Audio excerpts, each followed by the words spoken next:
ta leftarska mafija odabere sebi pogodnu metu koja misli da im je dovoljno medijski atraktivna da mogu na njima raditi posao i onda udaraju. Nije ih pritom briga hoće li čovjeku uništiti egzistenciju, hoće li ga na bilo koji način oštetiti.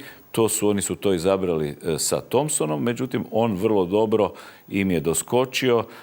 Čovjek vrlo znalački, kvalitetno dozira svoje javne nastupe, zadržava jedan osjećaj medijski nedodirljivosti. Ja sam rekao da je on posljednji egzorcist koji na površinu izvuče sve te ljude koji, obrušujući se na njega, zapravo pokušavaju napadati sve ono što je hrvatsko, što je izvorno, što je narodno i što treba sačuvati.